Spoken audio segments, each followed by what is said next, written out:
অ্যানাস কিচেনে আপনাদের সবাইকে স্বাগত। আশা করি সবাই ভালো আছেন।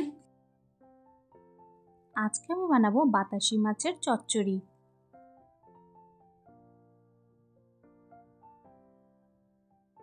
আমি আজকে 250 গ্রাম বাতাসি মাছ নিয়েছি, ভালো করে ধুয়ে নিয়ে নুন ও হলুদ দিয়ে ভালো করে মাখিয়ে নেব। এই চচ্চড়ি বানাতে আর কি কি উপকরণ নিয়েছি চলুন দেখে নেই। নিয়েছি বেগুন, আলু, পটল, ধুন্দল, রসুন কুচি, লঙ্কা কুচি, কাঁঠালের বিচি ও পেঁয়াজ কুচি। কড়াইতে পরিমাণ মতো তেল দিয়ে ভালো করে গরম করে নেব। এরপর মাছগুলো ভেজে নেব। মাছগুলো ভালো মতো ভেজে নিয়েছি, এখন একটি পাত্রে তুলে রাখব। ওই তেলে 1/4 টিস্পুন কালো জিরে ও রসুন কুচি দিয়ে হালকা করে ভেজে নেব।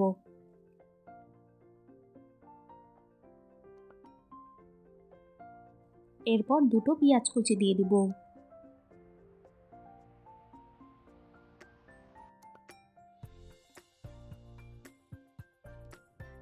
পেঁয়াজ কুচিতে হালকা রং ধরে এসেছে, এখন কিছুটা কাঁচা লঙ্কা দিয়ে দিব। আলু সেদ্ধ হতে একটু টাইম লাগে বলে আগে দিয়ে দিলাম।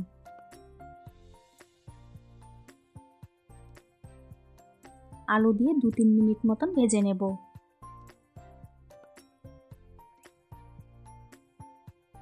স্বাদ মতো নুন দিয়ে দিব।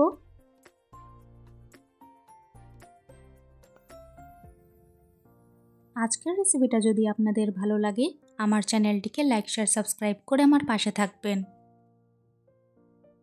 এখন সামান্য হলুদ গুঁড়ো ও কেটে রাখা কাঁঠালের বিচিগুলো দিয়ে ভালো করে নাড়াচাড়া করে নেব।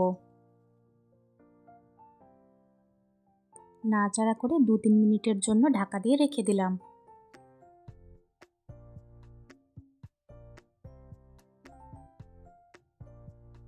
দু 3 মিনিট পর আলু প্রায় সেদ্ধ হয়ে এসেছে, এখন বাকি সবজিগুলো দিয়ে দিব।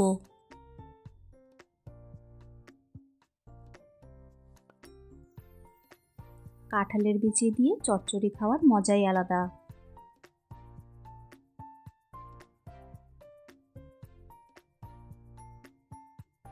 সবগুলো সবজি দিয়ে ভালো করে মিশিয়ে নিয়ে 5 মিনিটের জন্য ঢাকা দিয়ে রেখে দেব।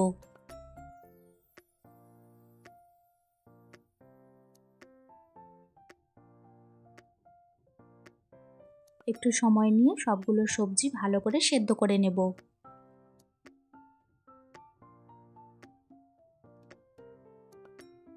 দু 3 মিনিট করে ঢাকা দিয়ে সবজিগুলো সেদ্ধ করে নিতে হবে।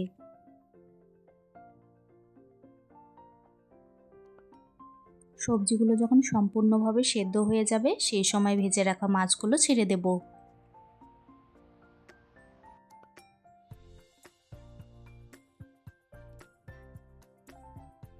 মাছগুলো দিয়ে ভালো করে মিক্স করে নেব।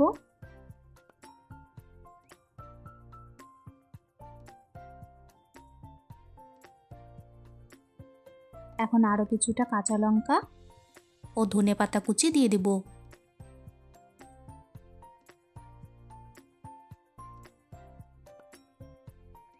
এক মিনিট মতো নাড়াচাড়া করে নিয়ে গ্যাসের ফ্লেম বন্ধ করে দেব।